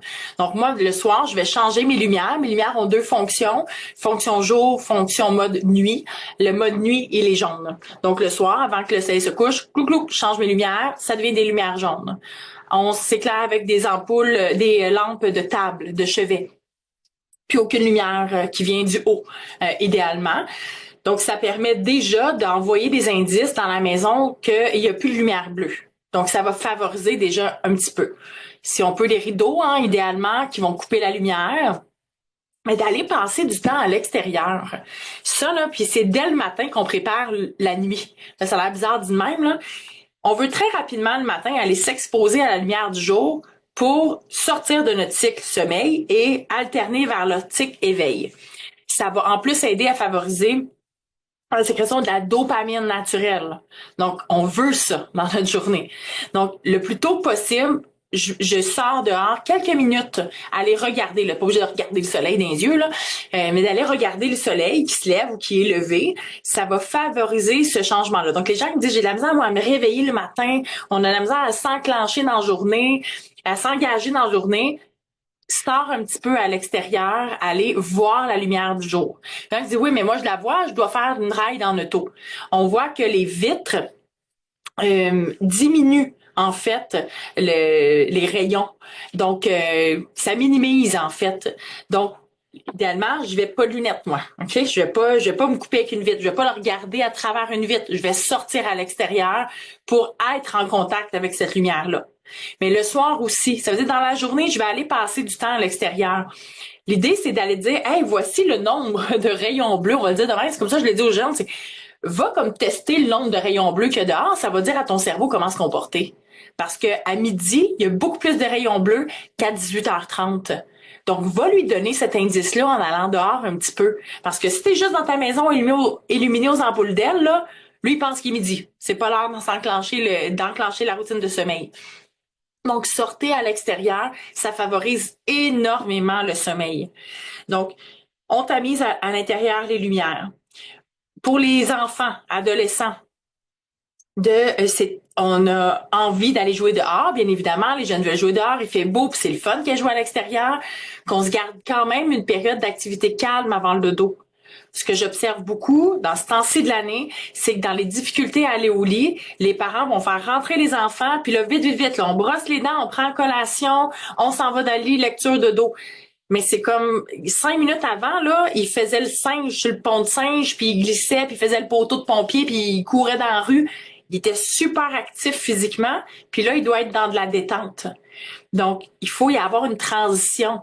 Donc, si on dit, ben là, moi, c'est parce que je vais le faire rentrer à 7h, parce que 7h30, il faut qu'il soit au lit, mais ça se peut qu'il soit un peu plate, là, ce que je veux dire, mais 6h45, qu'il rentre à la maison pour qu'on ait cet espace-là en douceur d'accueillir la fin de soirée, qu'on ait un moment calme dans la maison. Moi, je suggère constamment aux familles et même aux adultes, là, dans les stratégies de sommeil, quelqu'un qui a des défis de sommeil qui vient consulter, je veux dire, passe un moment très relaxant dans le lit. Tu dois envoyer les indices que c'est l'heure d'aller faire dodo. Ça veut dire que dans l'idéal, on protège le lit. L'enfant joue pas dans son lit, amène pas 36 000 bébelles dedans pour s'activer, puis après ça, sort les bébelles, doit dormir, tu sais, il s'est activé. Donc, c'est lecture calme. Pas de devoir leçon dans le lit parce que ça crée du conditionnement dans cet espace-là. Si je fais tous les jours mes devoirs leçons dans mon lit, puis je l'associe à cette activité cognitive-là, mais le soir, ça se peut que ça réactive cette activité-là et je veux pas ça quand il arrive l'heure de mise au lit. Plus la routine va être constante et cohérente. C'est ça le plus gros problème. Le soir, on dit bien les enfants veulent pas se coucher. Et quand on regarde la routine qu'on met en place, nous aussi, on change notre routine. On mange plus tard, on est dehors tard. Même nous, on fait plein d'affaires jusqu'à temps qu'on dit, OK, les enfants, on rentre, on s'en va se coucher. Mais nous aussi, on était high avant de les faire rentrer, là. Donc, c'est comme cette énergie-là, il faut tout le monde la replacer. Et ça part des parents, d'abord et avant tout. Donc, de se dire, OK, la routine, comment on va la protéger au mieux. Après ça, sachant que ça va être un peu différent. C'est une période de l'année, oui, où le soleil se couche plus tard. Donc, ça a un impact sur notre cycle. Et si nous, c'est parce que notre mode est comme ça, on se lève à telle heure, on va travailler à telle heure, mais si on vivait librement selon le soleil, ben naturellement, on s'endormirait plus tard, on se lèverait plus tard. Puis, mais là, c'est qu'on doit se lever à la même heure, peu importe combien il y a de lumière ou pas, là. Donc, ça, c'est un défi pour nous. Donc, lumière, on tamise avant que le soleil se couche. On favorise une activité calme. Quand l'enfant rentre ou quand les activités de soirée, on s'assure d'avoir un moment doux, d'un moment calme. Manger 2 à 3 heures avant d'aller au lit. Là, je sais qu'il y en a qu'on revient tard à la maison, mais dans l'idéal, c'est que si tu manges un repas lourd ou quelque chose de gros avant d'aller au lit, tu vas être en mode digestion. Donc, tu veux être en mode repos. Tu veux pas être en mode digestion. Donc, une collation légère avant d'aller au lit, puis idéalement espacer notre repas là, idéalement, ce serait 3 heures. Là, je sais que ça peut être long pour tout le monde, mais ça fait du souper tôt, là. Mais dans l'idéal des mondes, ce serait 3 heures avant d'aller au lit, notre dernier repas, puis après une collation. Après ça, on peut s'ajuster. Mais c'est sûr que si tu finis ta brochette barbecue à 6h45 puis à 7h15, ils sont au lit, ça se peut que ça retarde l'endormissement, puis que ça affecte surtout la qualité du sommeil. Donc, voilà pour les stratégies de sommeil. On se rappelle que dans l'onglet le dernier, là, le S de base, vous avez un outil qui s'appelle les 3 piliers du sommeil, dans lequel vous avez des stratégies en rappel là, qui font partie de ce que je viens de vous dire. Puis j'ai l'impression qu'à ce moment-ci de l'année, de ce que je vois en clinique, là, ça fait 10 ans que j'ai ma clinique privée, là, À chaque moment de l'année, on doit revenir sur ces piliers-là puis dire c'est quoi les piliers du sommeil. On les réinvestit, on les regarde, on les réanalyse parce que généralement, ce qui fonctionnait l'hiver pour mettre tout le monde au lit fonctionne plus là. Donc, il faut comme réinvestir consciemment notre routine, puis ce qui fait en sorte qu'on sécrète la mélatonine. Donc, c'est ça. Donc, y aller avec différentes stratégies. Moi, je vous dis, là, c'est anecdotique, là, c'est adulte.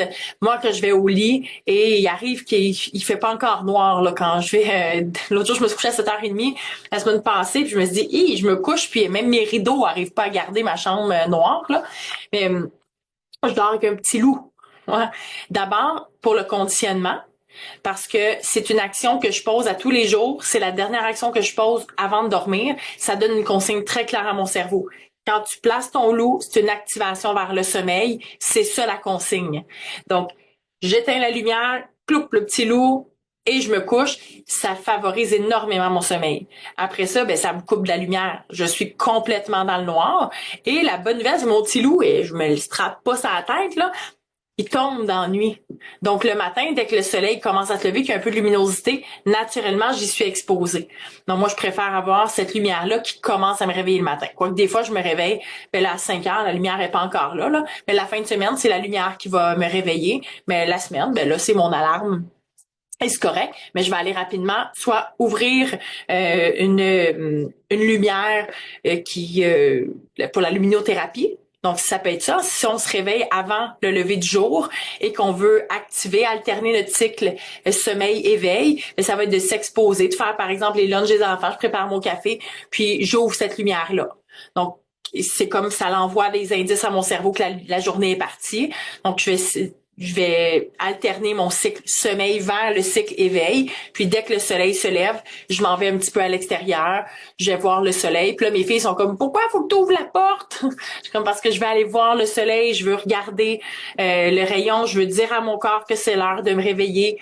Donc ça, je vais l'expliquer à mes enfants sans leur imposer. Puis je pense que ça, c'est une façon de faire de la prévention aussi sans constamment leur demander de faire des choses. J'explique ce que je fais à mes filles. Donc, elle se garoche pas dehors pour venir regarder le soleil avec moi, là. Elle dit, qu'est-ce que tu fais? Puis là, maintenant, Mégane, elle a dit à Jade, ça, on va regarder le soleil. Je suis comme, bon, on s'en habitués, on regarde le soleil, tu sais. Mais c'est quelque chose que, et moi et mon chum, on dit, on va aller s'exposer un petit peu à la lumière, j'ai de la misère à me réveiller ce matin. Je vais aller dire à mon corps, là, c'est l'heure de partir ça, là. Je vais aller m'exposer à la lumière. Mais à un moment donné, Mégane a dit, je suis fatiguée ce matin, je vais aller regarder la lumière. Donc, ça favorise ces enseignements-là sans qu'on leur rentre dans la gorge les bases, là.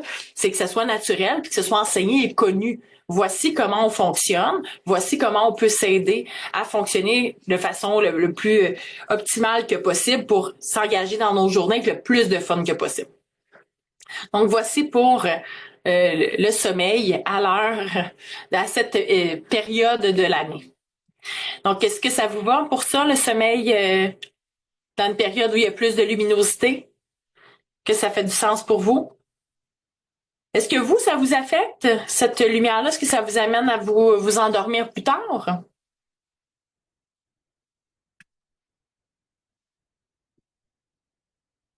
Hmm.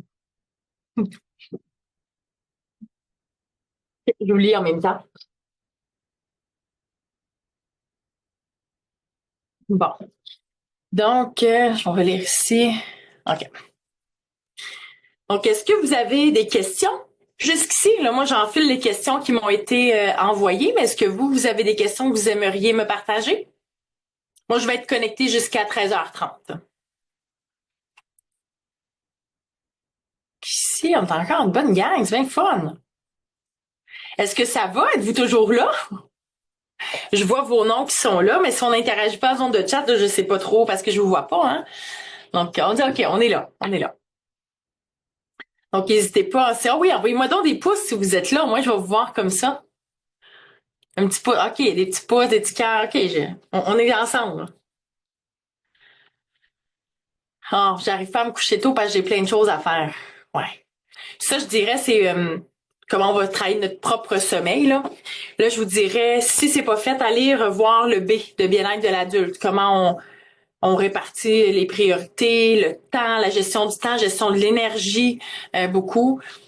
Puis en tenant compte que on peut pas faire de miracle. Des fois, on a bien des affaires à faire. Puis donc, on va aller investir d'autres bases. Parce que ça se peut que pendant le temps, j'ai beaucoup de choses à faire, je suis plus fatiguée, puis mon sommeil, j'aimerais bien ça l'investir davantage, mais là, en ce moment, c'est difficile de dire, OK, on va aller investir les autres piliers.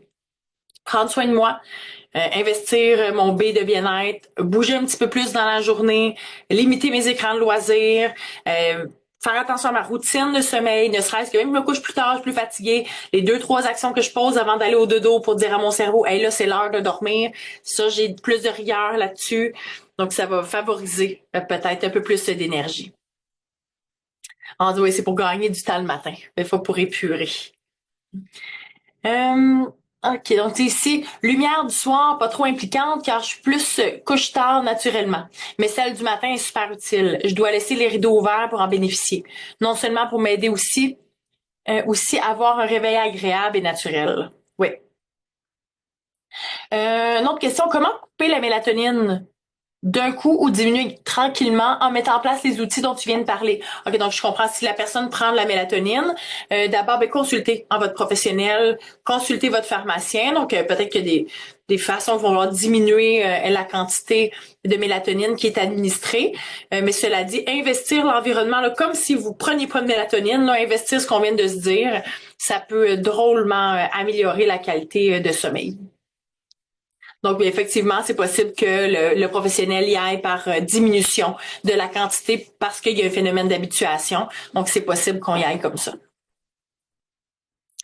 Donc, OK, on y va pour une autre question. Si je vais voir le sommeil, on l'a fait. Comment un jeune parents en conflit, on l'a fait. OK. Moi, j'ai une question de médecin de famille. Comme médecin de famille, je me demande souvent jusqu'où je peux intervenir moi-même auprès des familles quand je vois que le sommeil, les écrans ou le stress sont clairement en cause chez un jeune. Quels sont vos conseils pour bien doser notre rôle et savoir quand référer? OK. Donc, super question. Vraiment superbe question. Donc d'abord, c'est ça. Là, moi, je vais aller avec mes connaissances, puis ce que je vois dans mes collaborations avec les groupes de médecine familiale. D'abord, si on peut prendre le temps, c'est toujours un enjeu de temps. Des fois, on me dit, c'est pas j'ai pas le temps de passer du temps avec les familles, donc j'ai pas beaucoup de temps par rencontre. Donc, c'est sûr qu'idéalement, on voudrait référer.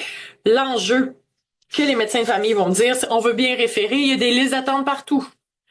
Donc, c'est bien beau de dire, OK, tu aurais besoin de tel service, mais bien souvent, on va référer, mais on va attendre quelques semaines, voire quelques mois, tout dépendant des régions. Des fois, il y a certains services que ça va être 1 an. Donc, c'est comme, qu'est-ce qu'on fait en attendant, là? Donc, voici ce que je vous suggère. D'abord, d'écouter, là, le parent vient, un défi pour son jeune, que ce soit attentionnel, que ce soit des défis de sommeil, que ce soit des comportements. L'enfant, il y a des crises, puis ça arrête pas. Le parent, il est fatigué. Et là, il pleure dans le bureau. On dit là, hein, vraiment écouter la détresse du parent. Qu'est-ce qui vous inquiète? Qu'est-ce qui est dur pour vous en ce moment? Comment ça se passe à la maison? Prenez le temps d'accueillir le parent, ce qu'il vit. Ensuite, vraiment là, oups, j'ai perdu ça. Ce qui peut être facilitant, puis là, c'est sûr, je vais prôner l'approche base, là. Vous avez une affiche base dans les capsules d'intro, si je me trompe pas, qui est une affiche qui écrit investir les bases, simple et indispensable au bien-être et fonctionnement des jeunes, puis c'est écrit ce que sont les bases. Quand c'est affiché dans le bureau, donc c'est là, faire aux parents, dans ce que vous me dites là. Moi, ce que je vois, c'est que dans les défis que vous me partagez, on va aller voir ce qu'on peut faire. Faut rassurer. Hein? On va être là, on va pouvoir chercher des solutions. Moi, je promets jamais qu'on va trouver une solution. Je promets qu'on va chercher des solutions. Je dis là, regarde, on va regarder ensemble qu'est-ce qu'on peut faire pour trouver des solutions pour vous aider parce que là, je vois que c'est très, très dur en ce moment à la maison.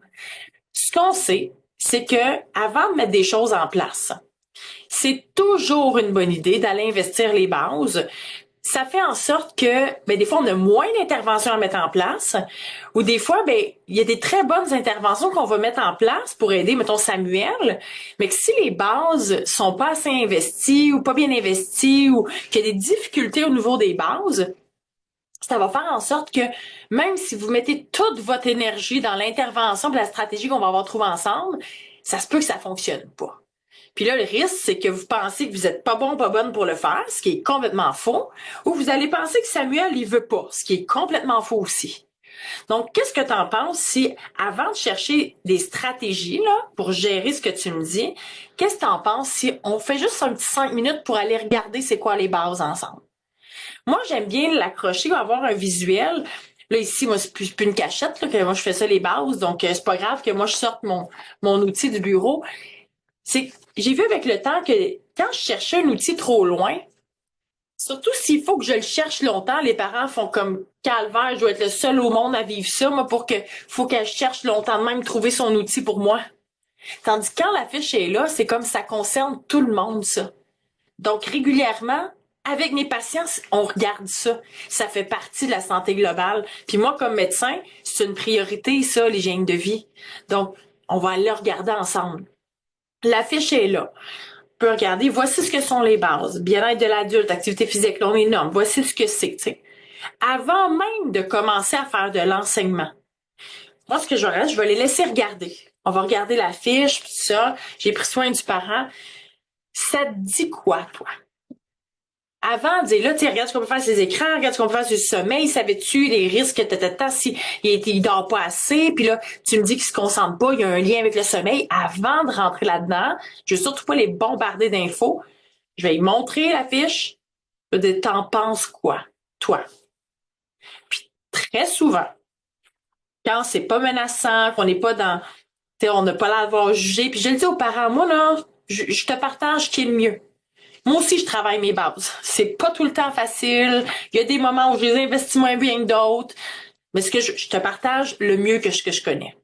Toi, qu'est-ce que t'en penses? Puis la majorité du temps, c'est la personne elle-même qui va me pister, qui va dire, ben oui, c'est vrai. Colin, le sommeil, c'est dur ces temps-ci. Ou, les écrans dans la maison. Ça, là, maudits écrans. Ils vont me pister. Ils vont me pister quand ils ont 5 causes devant eux, devant elles. Généralement, ils vont me pister. Ça se peut que c'est comme bien-être de l'adulte. Comment tu veux que je prenne soin de moi? Là? Il y a tout le temps, j'ai plein d'affaires à faire, je travaille, j'ai la maison, les enfants vont pas bien. Tu sais, je prendrai soin de moi quand j'aurai plus de temps. Ça nous donne beaucoup d'informations, ça. Dire, OK, mais là, je vais aller valider ça. OK, c'est une priorité pour toi, prendre soin de tes enfants. Je vois que c'est important pour toi, ta famille. Hein, c'est important pour toi, ta famille. Hein? Oui, puis là, OK, je vais être là pour prendre soin de ta famille, je vais t'aider. Mais là-dedans, dans ta famille, ben il y a toi. Puis t'es bien important dans ta famille. Donc, sache que je vais aussi prendre soin de toi.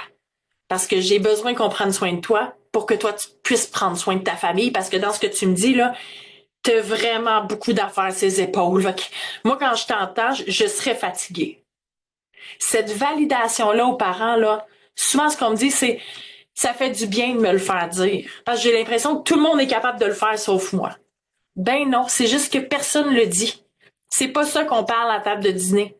On parle des défis des autres, des enfants, mais les gens partagent très peu que c'est difficile de mener tout ça en même temps. Donc, d'aller valider ça. Donc, après ça, je peux poser des questions. Dire, OK, est-ce que tu veux, on va le regarder ensemble, on va pister un petit peu. Là, je peux aller me préparer 2, 3 questions clés là, par pilier de base. Mais l'idée, c'est que je veux pas les bombarder d'informations. C'est anxiogène, ça. Puis surtout, je veux pas les laisser croire qu'il fait tout mal, là. C'est comme, si on se met à scanner mes bases à moi aussi, là, j'en ai des affaires à travailler, là. Donc, c'est de dire, OK, j'ai quelques questions, puis après, de dire, selon toi, qu'est-ce qui coûterait le moins d'énergie à mettre en place? Hein, on se disait tantôt, maximum 4 sur 10 d'anxiété. Pareil pour le parent quand il met quelque chose en place pour son enfant. Là, tu me dis, il y a le sommeil, ces temps-ci qui est plus dur. En plus, le soleil se couche plus tard. Là, il y a les écrans, ces temps-ci, il est plus stressé, période d'examen qui arrive, OK? Selon toi, là, qu'est-ce qu'on pourrait mettre en place le plus rapidement qui coûterait le moins d'énergie que possible avant d'aller dans les autres interventions pour qu'il soit plus concentré, moins agité, qu'il contrôle mieux ses émotions? On va cibler 1 à 2 recommandations au maximum. Au maximum, parce que si tu repars avec 10 stratégies en place, les bonnes chances, c'est que tu n'en mettes aucune en place. Si tu repars avec 1 ou 2, puis si en plus, comme médecin de famille, il peut faire une prescription là, sur votre document de prescription, là, prescrire les bases, on voit que le fait de prescrire augmente énormément les chances que le patient le mette en place. Parce qu'ils repartent avec une action concrète à faire. Une consigne, une recommandation médicale, il y a beaucoup plus de chances qu'ils le mettent en place. Donc, c'est pas rare là, que dans mon bureau, je n'ai pas de prescription, moi je prescris pas, mais je vais l'écrire sur le papier. OK, aujourd'hui, voici ce qui est à faire. Quand je te le mets en note, je l'écris, je donne la feuille. Juste qu'ils repartent avec quelque chose de très concret à mettre en place. Après ça, quand on a ciblé des actions qu'on peut mettre en place, puis tu sais, là, je vous dis tout ça pour les médecins de famille, membres du personnel scolaire, il faut faire exactement la même affaire dans les rencontres de parents, là. Ce serait la même affaire que je vous conseillerais. Puis même chose si vous êtes au CLSC, si vous êtes à DPJ, ce serait la même affaire que je proposerais, là. Comment travailler avec le parent. Donc, si on peut leur remettre un outil en lien avec une action qui a été posée. Mettons que c'est relié aux écrans. J'irai avec un outil le plus simple qui est type trois types d'écrans, qui est distinct des types d'écrans avec des recommandations. Donc, je pourrais remettre un outil comme ça. Et je veux pas faire partir le parent avec une pile de papier. OK? D'abord, parce que ça s'en va souvent au recyclage, puis trop d'infos, c'est comme passer. Donc, je pourrais dire, écoute, je vais te laisser le document des écrans, parce que là, c'est ce qu'on a parlé ensemble, c'est ce qui semble prioritaire. Donc, mettons, je dis, OK, je vais y laisser cette feuille-là. J'en ai quelques copies avec moi, là, j'y donne. Ou j'y envoie tout de suite par courriel. Donc, on le prend. Puis là, je dis, est-ce que tu aimerais avoir des outils ou de l'information sur les autres piliers des bases? Est-ce que tu aimerais ça prendre le temps chez toi, à tête posée, de regarder ça puis de voir est-ce qu'il y a des petites choses au quotidien qu'on préfère pour améliorer le fonctionnement de Samuel, pour améliorer sa gestion des émotions? Est-ce que tu aimerais ça? Le parent, il a tellement le droit de te dire non. Il a tellement le droit de dire hey, j'ai pas le temps, ça me tente pas. Puis moi, j'ai dit aux parents, tu as le droit de me dire non. Tu as le droit. Mais moi, je suis soucieuse de t'aider, je te le propose. Est-ce que tu aimerais ça? Les parents vont dire, OK. Puis il y en a qui vont dire non, puis c'est vraiment correct. Donc, je vais leur donner ce qu'ils me demandent. Donc, sur quel sujet tu aimerais avoir de l'info? Là, ça m'amène à sur le site web, parce que là, vous avez peut-être que vous imprimez des outils, peut-être pas, peut-être que vous êtes un environnement où vous utilisez pas le papier. Donc, j'ai fait une page, il me semble que je l'avais déjà partagée, mais je suis plus trop certaine. Je vais vous le déposer dans la zone de clavardage. Je vais vous le montrer en partage d'écran. Ici, tiens, on va aller tout de suite en partage d'écran. C'est sur mon site web, pasapa.ca/outils gratuits base. J'ai créé une page sur laquelle on a, je dis je, Vanessa, ma sœur, qui gère tout le volet informatique avec un programmeur, elle, et je lui ai demandé, on a réfléchi à comment on peut aider les familles, les professionnels à donner des outils bases, qui aient accès aux bases, sans être nécessairement dans le programme. Évidemment que je souhaite que tout le monde soit dans le programme base parce que toutes les infos sont dans le programme, mais vaut mieux avoir accès à certaines informations que pas du tout. Alors, sur cette page-là qui est publique, vous pouvez la partager, la diffuser, il n'y a pas de problème. Vous avez le bouton pour l'aperçu gratuit des bases. Donc, ça donne toute l'introduction du programme base gratuitement, puis la première capsule de chaque pilier complètement gratuite. Après ça, des outils à télécharger pour investir les bases. J'ai mis les rediffusions des webinaires de lancement que j'ai fait. Donc, j'avais fait 2 webinaires gratuits sur les réseaux sociaux dans lesquels je parlais des bases. Dans le premier webinaire, je parlais de bien-être de l'adulte, activité physique et stress. Dans le deuxième, je parlais des écrans loisirs et du sommeil. Je présentais le programme base, mais vraiment, je donnais plein de trucs très concrets pour les familles. Donc, ils peuvent toujours aller les revoir. C'est sur ma chaîne YouTube. Donc, quand ils cliquent, ça les amène direct sur la chaîne YouTube. Vous avez des outils téléchargeables.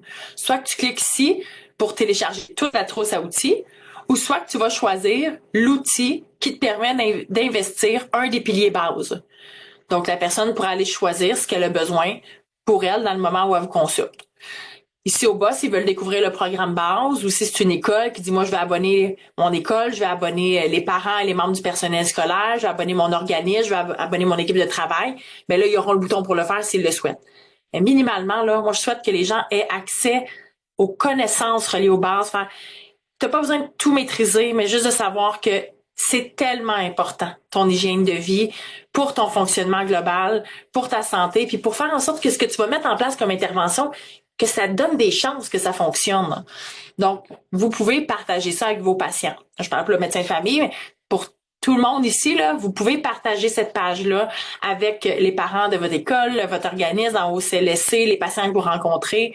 Peu importe, vous pouvez toujours partager cette page-là. Donc, voilà pour la question du médecin de famille. Donc, j'espère que ça vous piste à ce niveau-là. Oui, on pense, Maude, qui disent que tu vas aborder les capacités cognitives durant les devoirs et leçons. Oui, absolument. On y va. Je vais clôturer avec cette question-là. Donc, juste avant, est-ce que ça vous va pour l'intervention pour cette question-là, en fait?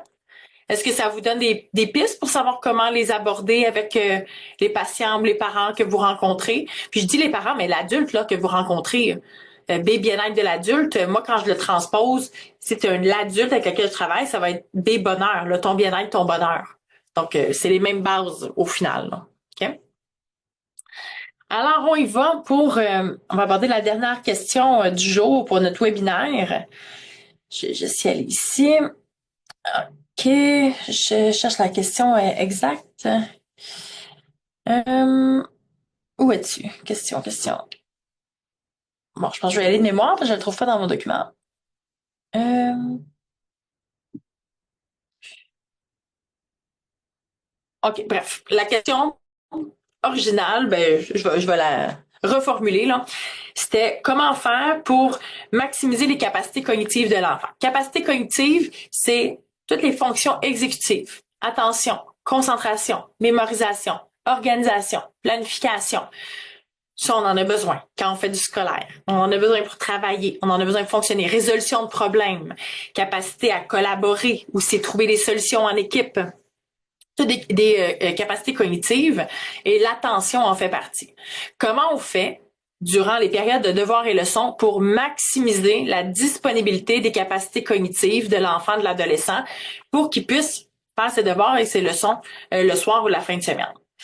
Donc, par rapport à ça, si c'est pas déjà fait, je vous invite à aller voir dans la portion S de stress, le petit voyage dans le cerveau. Là où j'explique l'effet du stress sur le cerveau et en quoi une grande quantité de stress ou une trop grande quantité de stress pour un individu va altérer le fonctionnement des capacités cognitives, va venir diminuer, voire rendre indisponibles ces capacités-là. Donc, un niveau de stress élevé, un système nerveux qui est surchargé, il peut y avoir vraiment des fortes chances qu'il y ait des conséquences au niveau de l'attention, une baisse d'attention de concentration, une difficulté à mémoriser, une difficulté à prioriser ce qui est à faire aussi, de faire bon, j'ai plein d'affaires à faire, par où je pars, comment je fais. Donc, tout ça est nécessaire quand on fait des devoirs, des leçons. Donc, je vous invite vraiment à aller voir cette capsule-là spécifiquement pour vous pister sur là, après, dans les devoirs leçons, comment je vais considérer le niveau de stress et la disponibilité psychologique de mon enfant ou de l'enfant que j'accompagne pour être en mesure de lui faire faire une tâche, qu'il accomplisse une tâche donnée. Donc, d'abord, ce que je voudrais dire, c'est les enfants, puis là, nous, c'est comme normal de donner des devoirs et des leçons parce que c'est comme ça, le système scolaire, on donne des devoirs et des leçons. Mais rappelons-nous que c'est beaucoup. C'est beaucoup au sens où l'enfant, il est déjà toute la journée à l'école. Il a travaillé fort, il a fourni énormément d'efforts mentaux, même si on dit qu'il aurait pu en faire plus, il aurait pu se forcer plus, il n'a pas fini ses travaux à l'école. C'est très exigeant. Une journée de travail, une journée d'école. Et là, le soir, ben, il faut encore en faire. Donc, tant mieux pour ceux qui n'ont pas de défi scolaire. Déjà, ça va aider. On voit que pour les jeunes qui ont des défis scolaires, qui ont des difficultés d'apprentissage, des troubles d'apprentissage ou qui ont de l'anxiété ou qui ont de l'anxiété, on peut voir que la période de devoirs et leçons peut devenir vraiment très difficile, autant pour l'enfant que pour le parent. Donc, l'idée, c'est de dire comment je fais pour me donner des conditions gagnantes pour faire les devoirs et les leçons. Donc, ce qui est souhaitable, en fait, du moins ce que moi j'ai observé, je travaille beaucoup d'enseignants aussi. Quand j'ai écrit mon livre L'enfant stressé, il y a des enseignants, des directrices d'école aussi qui ont collaboré à mon livre pour m'aider à voir ce serait quoi l'idéal pour accompagner les familles au niveau des devoirs et des leçons. Donc, première des choses, je vais vous donner une stratégie écran. Imaginez que le jeune revient de l'école avec un ballon. OK? Un ballon de stress, un ballon d'émotion, appelle-le comme tu veux, OK? Il arrive avec un ballon, puis tout dépendant de ce qu'il a vécu dans sa journée, puis son tempérament, puis comment il fonctionne, ses stratégies pour se réguler, son ballon va avoir une taille qui est différente.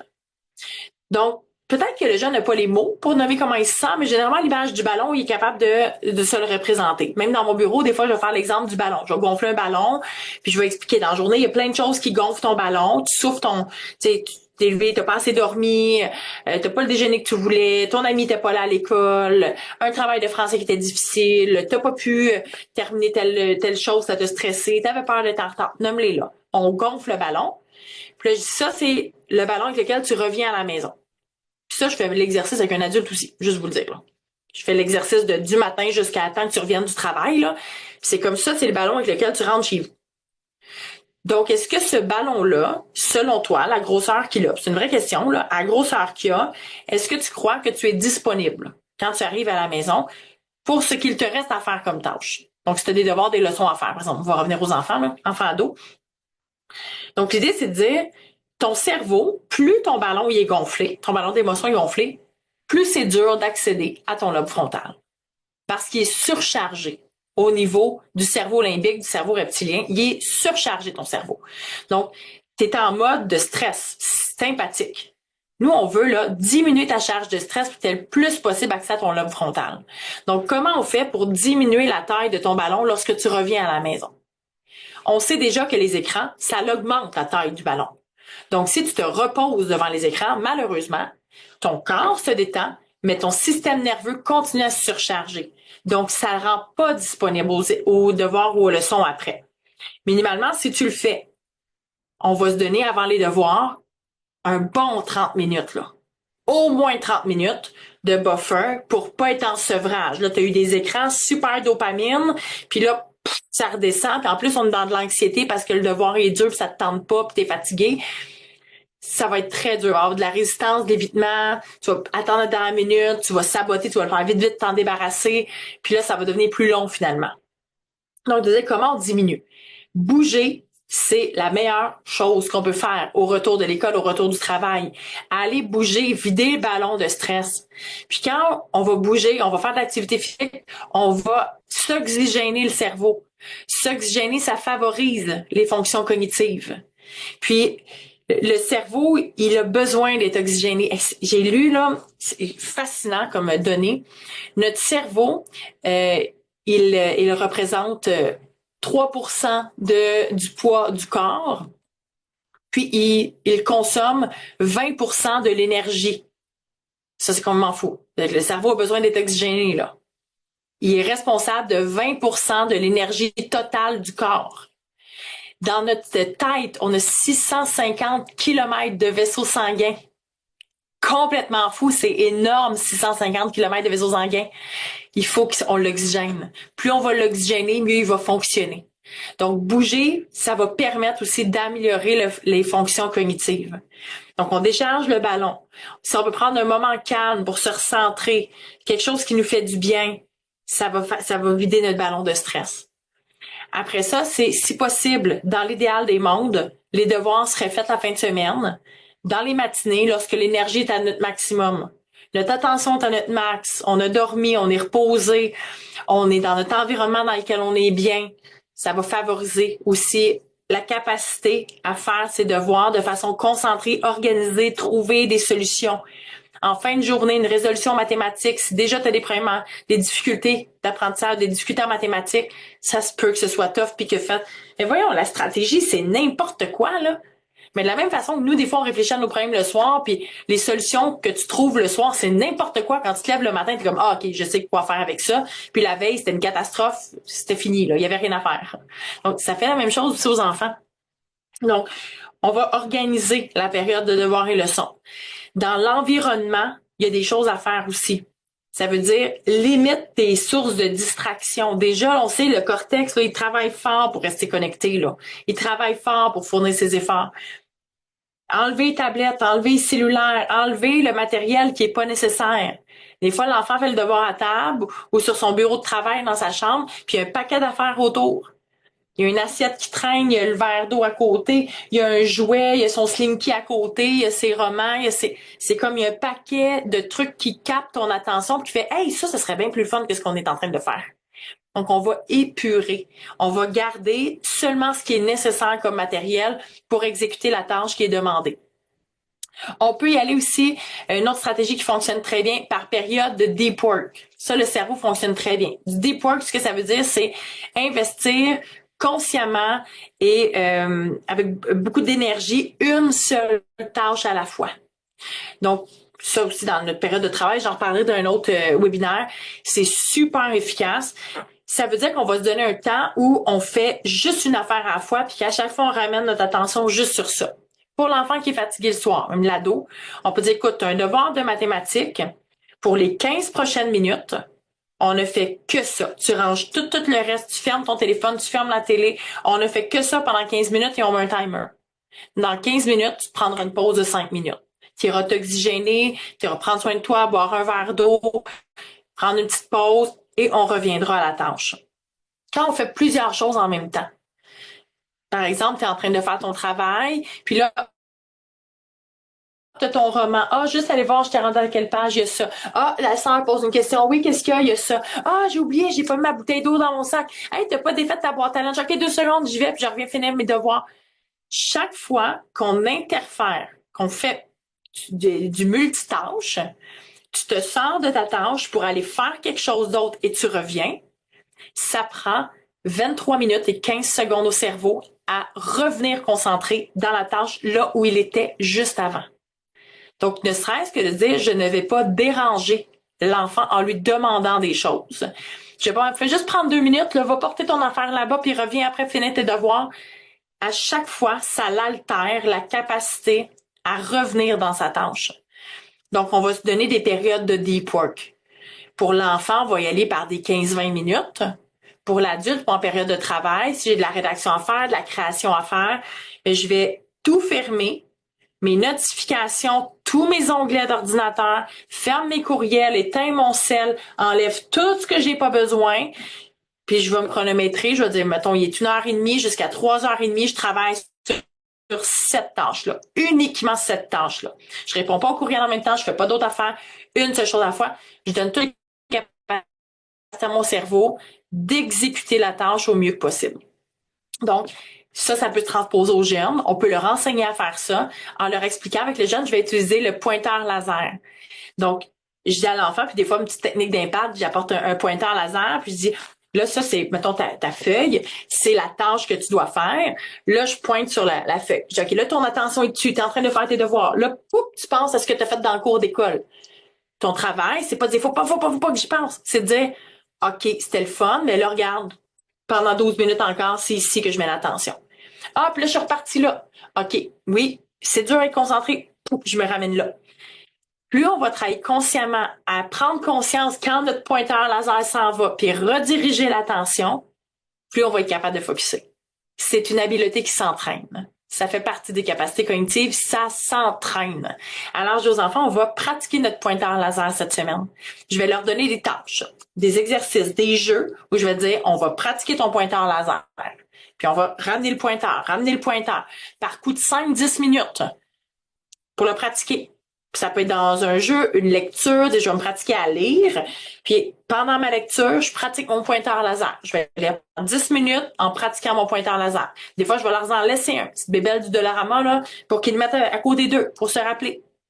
Puis là, pendant 10 minutes, ils font la lecture, puis ils font leur pointeur laser. Chaque fois qu'ils pensent à autre chose, ils ramènent. Chaque fois qu'ils pensent à autre chose, ils ramènent. Chaque fois qu'ils ont envie de faire autre chose, ah non, ils se ramènent. Ça favorise les capacités cognitives qui sont transposables à l'école. Donc, il y a toutes sortes de stratégies comme ça qu'on peut mettre en place pour favoriser les capacités cognitives, l'attention. J'ai fait plusieurs capsules. Sur ça avec aidersonenfant.com qui viennent d'être libérées en ligne d'ailleurs. Donc, c'est des capsules moi, je couvrais le thème de l'estime de soi et des difficultés d'apprentissage. C'est un projet qui a été financé par le gouvernement du Québec. Donc, les 5 capsules sont là. J'en ai fait ça sur l'estime de soi, la gestion du stress. Et j'en ai fait, c'est une série de 5 capsules sur les capacités attentionnelles, les capacités cognitives. Ils sont disponibles sur la chaîne YouTube d'aidersonenfant.com. Donc, si vous allez sur YouTube, aidersonenfant.com, Caroline Poiré, capacité cognitive, vous allez pouvoir trouver ça. Je vais les partager sur ma page Facebook là, dans les prochains jours. J'essaie de trouver du temps pour organiser mes réseaux sociaux, prendre du temps pour ça, mais vous pouvez déjà aller voir sur la chaîne YouTube. Je propose des activités ludiques aussi pour faire en dehors des devoirs leçons là. Est-ce qu'on peut faire des jeux dans le quotidien avec l'enfant qui va favoriser ses capacités attentionnelles, ses capacités cognitives pour que lorsqu'on va faire les devoirs leçons, ces capacités-là soient plus développées ou plus au rendez-vous. Donc, c'est ça. Je pense qu'on peut faire ça ludique, on peut faire ça le fun. Il y a toutes sortes de façons, de stratégies qu'on va développer, investir notre cerveau. Ça passe pas uniquement à parler de voir le son. Donc, surtout pour les enfants qui ont des difficultés d'apprentissage, de se dire, est-ce qu'on peut leur donner des chances de développer ces habiletés-là sans leur faire vivre un niveau d'effort qui est très grand, qui entraîne des malaises, sans qu'ils soient exposés à des échecs. Donc, c'est ça. On peut faire ça de façon ludique. C'est ce que j'explique dans les capsules que j'enregistrais avec Carlo Coccaro, qui est le fondateur d'aidersonenfant.com. Donc, voilà, vous pouvez aller sur leur chaîne YouTube. Donc, je vous écris ça dans la zone de chat, là, si vous vous demandez comment on l'écrit. Aidersonenfant.com. C'est écrit comme ça. Alors, voilà au niveau des capacités attentionnelles, capacités cognitives. Donc, j'espère que ça répond à votre questionnement, Maude. Donc, est-ce que ça va pour vous qui êtes là? Pouvez-vous me renvoyer des petits pouces, me dire si vous êtes là? Yeah, OK. Vous êtes avec moi. Super. Alors, ça complète notre webinaire de ce midi. Merci d'avoir été là. Encore une fois, ça me touche énormément qu'on soit tant de monde réuni pour investir les bases. Hey, on prend notre temps aujourd'hui, là, vendredi midi, pour investir les bases, trouver des stratégies concrètes pour vraiment faire de notre santé là, une priorité. Donc, plus on va investir notre santé, puis plus on va donner les moyens aux jeunes d'investir consciemment leur santé, moins il va y avoir de jeunes qui, plus tard, là, vont traiter leur maladie. Ça, c'est une évidence. Investir la santé maintenant fait en sorte qu'on traite moins de maladies plus tard. Donc, on fait ça pour maintenant, puis on fait ça pour du long terme aussi. On veut des vieux cerveaux en santé pour nous, pour les jeunes. Alors, c'est vraiment ce que je nous souhaite. Le maximum de fun, un cerveau qui est là, qui nous aide à avoir la vie la plus satisfaisante que possible, puis en investissant les bases, mais ça permet ça, d'avoir du contrôle sur notre santé physique et mentale, s'engager dans notre vie, avoir du plaisir, avoir des projets, avoir de l'énergie faire ces projets-là. Alors, c'est ce que je vous souhaite. Alors, je vous remercie beaucoup. J'espère que vous avez passé un beau dîner avec moi. Vous allez recevoir les prochaines invitations. Je vais fonctionner comme ça. Maintenant, 1 heure avant, là, je vais renvoyer les liens pour vous rappeler qu'on se connecte à l'heure du dîner. Puis, n'hésitez pas, si vous avez des questions, vous envoyez ça dans le formulaire. Moi, je peux me préparer à l'avance. Ça me fait vraiment plaisir de faire cette démarche-là pour vous.